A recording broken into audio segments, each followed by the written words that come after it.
அன்பானவர்களே, தமிழக அரசியல் வரலாறு என்ற தொடருக்கு உங்களை அன்புடன் வரவேற்கின்றேன். போன வீடியோவில் பொருளாதார ரீதியான இடஒதுக்கீட்டை முதலமைச்சர் எம்ஜிஆர் நடைமுறைப்படுத்தினார் அப்படிங்கிறத பார்த்தோம். அதுக்கப்புறம் தமிழக அரசியல் வரலாற்றில் என்ன நடந்துச்சு அப்படிங்கிறத இந்த வீடியோவில் பார்க்கலாம். சரண் சிங் தன்னுடைய பிரதமர் பதவியை ராஜினாமா செஞ்சதுக்கப்புறம் இந்தியாவில் உள்ள எல்லா அரசியல் கட்சிகளும் அடுத்த தேர்தலுக்காக தன்னை தயார்படுத்திக்கிட்டு இருந்துச்சு. தமிழ்நாட்டிலையும் பல அரசியல் கட்சிகள் கூட்டணி பேச்சுவார்த்தைகளை தொடங்கினாங்க. எம்ஜிஆர் சி. சுப்பிரமணியத்தை சந்தித்து பேசினார். சரண் சிங்கோடைய காபந்து அமைச்சரவையில் இருந்து கொண்டு இந்திரா காங்கிரஸுடன் கூட்டணி பேசலாமா அப்படிங்கிற கேள்வியை எம்ஜிஆரிடம் எழுப்பினார் ஒரு செய்தியாளர். அதில் ஒன்றும் தவறு இல்லை, இவ்வளவு ஏன் திமுகவும் அதிமுகவும் கூட கூட்டணி அமைக்கலாம் அப்படின்னு ஆவேசமாக பதிலளித்தார் மங்குனி எம்ஜிஆர். இன்னொரு பக்கம் பி.வி. நரசிம்மராவ், கருணாநிதி ரெண்டு பேரும் ரகசியமாக சந்திச்சுக்கிட்டாங்க. திமுகவும் இந்திரா காங்கிரஸும் கூட்டணி அமைக்க போகுது அப்படிங்கிற செய்தியும் கசிஞ்சிச்சு. இந்த சமயத்தில் தான் எம்ஜிஆருடைய அதிமுக அரசு டேப் செய்ய முடியாத அளவுக்கு ஒரு ரகசியத்தை டெலிஃபோனில் பேசி முடிச்சிட்டேன்னு சலசலப்பை ஏற்படுத்தினார் கலைஞர் கருணாநிதி. அது என்ன டேப் செய்ய முடியாத ரகசியம்? எம்ஜிஆருடைய ஆட்சி காலத்தில் எதிர்க்கட்சி தலைவர்களுடைய தொலைபேசி உரையாடல்கள் அரசால் ஒட்டு கேட்கப்படுகின்றன. கட்சி நிர்வாகிகள் பற்றி திமுகவின் முன்னணி தலைவர்கள் அதிருப்தியுடன் பேசுவதையும் தலைவர்கள் பற்றி கட்சி நிர்வாகிகள் பேசுவதையும் டேப் செய்து சம்பந்தப்பட்டவர்களிடம் போட்டு காட்டி கட்சி மாற வைக்கக்கூடிய காரியங்கள் நடக்கின்றன அப்படின்னு திமுகவினர் குற்றம் சாட்டி வந்தாங்க. அதிமுக எடுத்துள்ள வாட்டர் கேட் ஆயுதம் அப்படின்னு இது கண்டிக்கப்பட்டுச்சு அந்த நேரத்தில். அதனால தான் திமுகவுடைய கூட்டணி குறித்து பேச்சுவார்த்தைகள் எதுவும் வெளியே கசியாமல் இருப்பதற்காக தன்னுடைய நண்பர் வீட்டு தொலைபேசி மூலமாக கூட்டணி பற்றி பேசினார் கருணாநிதி அப்படின்னு ஒரு திருமண விழாவில் ஊடகமாக குறிப்பிட்டார் கலைஞர் கருணாநிதி. பிறகு வெளிப்படையாகவே பேசினார். திமுக இந்திரா காங்கிரஸ் இடையே தேர்தல் உடன்பாடு ஏற்படக்கூடிய சாத்தியக்கூறுகள் இல்லாமல் போய்விடவில்லை அப்படின்னு சொன்னார் கலைஞர் கருணாநிதி. இந்த சூழ்நிலையில் காரைக்கால் நடந்த பொதுக்கூட்டத்தில் கலைஞர் கருணாநிதிக்கு சவால் ஒன்றை விடுத்தார் எம்ஜிஆர். கருணாநிதி அவர்களே, உங்கள் கட்சி தொண்டர்களை ஊக்கப்படுத்த எதையும் பேசாதீர்கள். ஒருவேளை நீங்கள் இந்திரா காங்கிரஸுடன் கூட்டு சேர்ந்தால் ஒரு சவால் உங்களுக்காக விடுறேன். 1977 வருஷ தேர்தலில் இந்திரா காங்கிரஸுடன் சேர்ந்து நீங்கள் பெற்ற அதே இடத்தை நீங்கள் பெற முடியுமா? அப்படி முடியலைன்னா உங்கள் பேரை மாற்றிக்கிறீங்களா? 35 இடங்களில் நாங்கள் பெற்றோம். நீங்கள் உண்மையான தமிழன் என்றால், உண்மையான திராவிட தொண்டன் என்றால் அத்தனை இடங்களையும் பிடியுங்கள். மேட்டில் நிறுத்தி மாலை போடுகிறேன். இதை அகங்காரமாக சொல்லவில்லை, கருணாநிதியால் முடியாது இது அப்படின்னு சொன்னார் எம்ஜிஆர். மேலும் 1971 திமுகவில் 25 எம்பிக்கள் இருந்தாங்க. ஒருத்தராவது டெல்லியில் மந்திரியாக முடிஞ்சிச்சா அப்படின்னு திமுகவை பார்த்து எம்ஜிஆர் கேள்வி கேட்டார். அந்த சமயம் பார்த்து எம்ஜிஆருக்கு அழைப்பு ஒன்று வந்துச்சு. அழைச்சவர் ஜனதா கட்சியுடைய மூத்த தலைவர் பிஜு பட்நாயக். அதிமுகவையும் திமுகவையும் இணைத்து வைக்க ஜனதா கட்சி விரும்புகிறது. விரைவில் சென்னை வந்து உங்களையும் கலைஞர் கருணாநிதியும் சந்தித்து பேசுகிறேன் அப்படின்னு சொன்னார் பிஜு பட்நாயக். கருணாநிதியிடமும் இணைப்பு முயற்சிகள் பற்றி பேசினார். சொன்னபடியே பிஜு பட்நாயக் எம்ஜிஆருடைய சந்திப்பு நடந்துச்சு. அதுக்கப்புறம் கலைஞர் கருணாநிதியும் சந்தித்து பேசினார் பிஜு பட்நாயக். இரு கட்சிகளும் இணைவதற்கு முன்னால் சில விஷயங்கள் பற்றி பிஜுவிடம் பேசினார் கலைஞர் கருணாநிதி. இணைப்புக்கு பிறகு கட்சியுடைய பெயர் திமுக அப்படின்னு தான் இருக்கணும். அதிமுகவுடைய கொடியே திமுகவின் கொடியாக இருக்கட்டும். முதலமைச்சர் பதவியில் எம்ஜிஆரே நீடிப்பார். இணைப்பை முன்னிட்டு திமுக சார்பில் எவருக்கும் அமைச்சர் பதவி வேண்டாம், கட்சியின் தலைவர் உள்ளிட்ட பொறுப்புகள் பற்றி பின்னாடி பேசிக்கலாம் அப்படிங்கிற விஷயங்களை பேசி முடித்தார் கலைஞர் கருணாநிதி. முக்கியமாக 9000 ரூபாய் உச்சவரம்பு ஆணையை எம்ஜிஆர் திரும்ப பெற வேண்டும் அப்படின்னும் வலியுறுத்தினார் கலைஞர் கருணாநிதி. அதுக்கப்புறம் இது சம்பந்தமாக எம்ஜிஆர் கிட்ட பேசினார் பிஜு. 13 செப்டம்பர் 1979 அன்னைக்கு எம்ஜிஆரும் கருணாநிதியும் சேப்பாக்கம் விருந்தினர் மாளிகையில் சந்தித்து பேசினாங்க. ஒரு குறிப்பிட்ட தினத்தில் இரண்டு கட்சியுடைய செயற்குழு பொதுக்குழுக்கள் வெவ்வேறு இடங்களில் கூடி இணைப்பு தீர்மானங்கள் நிறைவேற்றி கட்சிகளை இணைச்சி விட தீர்மானித்தாங்க. வெற்றி புன்னகையோடு விடை பெற்றார் பிஜு பட்நாயக். அதிமுக திமுகவுடைய இணைப்பு விவகாரம் தமிழ்நாட்டு அரசியல் களத்தில் அனலை கிளப்புச்சு.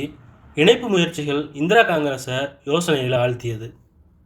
ஒருவேளை திமுக அதிமுக இணைந்துவிட்டால் வரும் மக்களவைத் தேர்தல் முடிவுகள் ஒருங்கிணைந்த திமுகவுக்கும் அவர்களை ஒருங்கிணைத்த ஜனதாவுக்கும் தான் சாதகமாக இருக்கும். தமிழ்நாட்டில் இந்திரா காங்கிரஸ் என்பது இல்லாமலேயே போகும். திமுகவுடன் இணையும் பட்சத்தில் உங்களையும் உங்கள் ஆட்சியையும் தன்னுடைய ஆற்றலால் செரிமானம் செய்து விடுவார் கலைஞர் கருணாநிதி.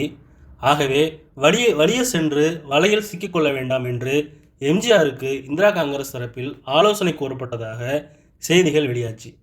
குறிப்பாக கருப்பையா மூப்பனார் மூலம் எம்ஜிஆரை சரிக்கட்டும் நடவடிக்கைகள் எடுக்கப்பட்டதாக பத்திரிகை செய்திகள் வெளியாச்சு. எம்ஜிஆர் சட்டென்று தன்னுடைய இணைப்பு எண்ணத்தை மாற்றிக்கிட்டாரு. அதோட அனைத்து முயற்சிகளும் முடிவுக்கு வந்துருச்சு. இணைப்பு முயற்சிகள் தோல்வியில் முடிஞ்சதால் இந்திரா காங்கிரஸுடான உறவை உறுதி செய்யும் வகையில் டெல்லி சென்று இந்திராவிடம் பேசினார் கலைஞர் கருணாநிதி. தொகுதி உடன்பாடு அறிவிக்கப்பட்டுச்சு.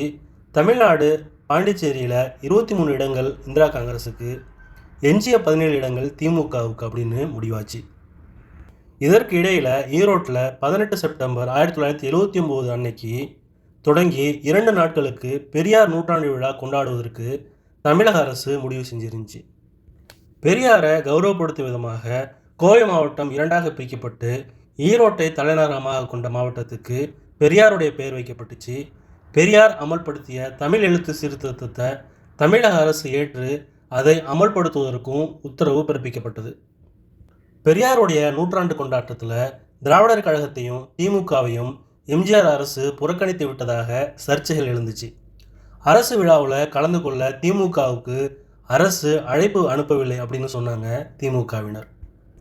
அதுக்கு பதிலளித்த எம்ஜிஆர், திராவிடர் கழகம் சார்பில் நடத்தப்படும் பெரியார் நூற்றாண்டு விழாவில் திமுகவினரும் கலந்து கொள்வார்கள் என்பதாலேயே அவர்களுக்கு அழைப்பு அனுப்பவில்லை அப்படின்னு சொன்னார். இருந்தாலும் பெரியார் நூற்றாண்டை திராவிடர் கழகமும் மாநில அளவில் விரிவாக கொண்டாடினாங்க. இந்த சமயத்தில் சட்டமன்றத்தில் முக்கியத்துவம் வாய்ந்த சில விவாதங்கள் திமுகவால் எழுப்பப்பட்டுச்சு. அது காஞ்சிபுரத்தில் பெரியாருக்கு சிலை வைப்பது தொடர்பான பிரச்சனை.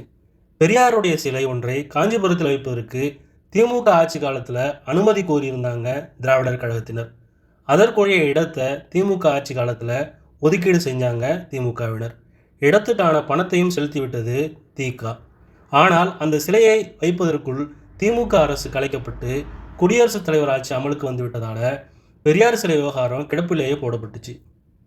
புதிதாக ஆட்சிக்கு வந்த அதிமுக பெரியார் நூற்றாண்டை சிறப்பாக கொண்டாடி வரக்கூடிய சூழ்நிலையில் காஞ்சிபுரத்தில் பெரியார் சிலையை திறக்க அதிமுக அரசு ஏன் முயற்சிகளை மேற்கொள்ளவில்லை அப்படின்னு கேட்டார் கலைஞர் கருணாநிதி.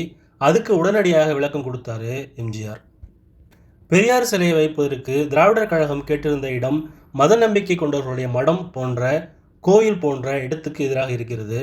ஆகவே குடியரசுத் தலைவர் ஆட்சி காலத்தில் சிலை வைப்பதற்கு அனுமதி மறுக்கப்பட்டது. நான் சமீபத்தில் காஞ்சிபுரம் சென்றபோது சிலைக்காக அனுமதி கோரிய இடத்தை பார்த்தேன். அந்த இடத்துக்கு பதிலாக வேறு இடத்தை திராவிடர் கழகத்தினர் கேட்டால் அதை கொடுக்க வேண்டும் அப்படின்னு அதிகாரிகளுக்கு உத்தரவிட்டுட்டு வந்தேன் அப்படின்னு சொன்னார் எம்ஜிஆர். இப்படியான பதிலை எம்ஜிஆர் சொல்லுவார்னு காத்துக்கிட்டு இருந்தார் கலைஞர் கருணாநிதி. சங்கராச்சாரியார் மடம் இருக்கிறது என்றால் அந்த இடத்துக்கு எதிரிலேயே பெரியாருடைய சிலை இருக்கக்கூடாது என்பது என்ன நியாயம் அப்படின்னு கேள்வி எழுப்பினார் கலைஞர் கருணாநிதி. ஒருவேளை போக்குவரத்துக்கு இடைஞ்சலாக அந்த இடம் இருந்துச்சுன்னா அதை அனுமதிக்க தேவையில்லை. ஆனால் சங்கராச்சாரியருக்காக தான் அது அனுமதிக்கப்படவில்லை அப்படின்னு திட்டவட்டமாக முதலமைச்சர் எம்ஜிஆர் சொல்லிட்டார் அப்படின்னு குற்றம் சாட்டினார் கலைஞர் கருணாநிதி. உடனடியாக எழுந்த எம்ஜிஆர், நான் சங்கராச்சாரியாருக்காக தான் சொல்வதாக இருந்தால் அதை துணிவோடு சொல்கிறவன். ஏனென்றால் அவரை சந்தித்து அவர் என்ன சொல்கிறார் என்று கேட்டு கருத்துக்கள் பரிமாறி கொண்டு வந்தவன் நான். அந்த வகையில் ஒரு துறவிக்கு அடையாளமாக வாழ்ந்து கொண்டிருக்கிறார் என்பதை இந்த மாமன்றத்தில் மகிழ்ச்சியோடு தெரிவித்துக் கொள்கிறேன். ஆகவே எந்த காரணத்தை கொண்டும் அந்த இடத்தில் சிலை வைக்க இந்த அரசு அனுமதிக்காது அப்படின்னு திட்டவட்டமாக சொன்னார் எம்ஜிஆர்.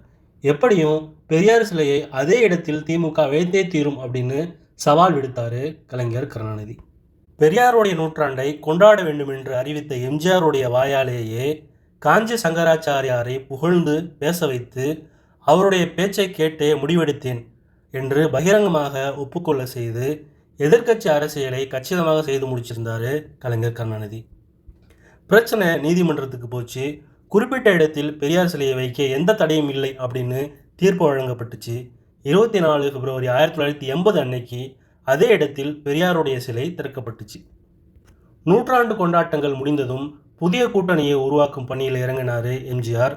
மொரார்ஜி தேசாய், சந்திரசேகர் உள்ளிட்ட தலைவர்களுடன் பேசினார். விளைவு அதிமுக ஜனதா கூட்டணி உருவாச்சு. ஜனதா கட்சிக்கு 10 இடங்களை ஒதுக்கினார் எம்ஜிஆர். பிறகு இடதுசாரிகள் கட்சிகளுக்கு இருவருக்கும் தலா 3 இடங்களை கொடுத்து அணி சேர்த்து கொண்டார். 24 தொகுதிகளில் அதிமுக போட்டியிட்டுச்சு. இதுக்கப்புறம் தமிழக அரசியல் வரலாற்றில் என்ன நடந்துச்சு அப்படிங்கிறத அடுத்த வீடியோவில் பார்க்கலாம். நன்றி, வாழ்த்துக்கள்.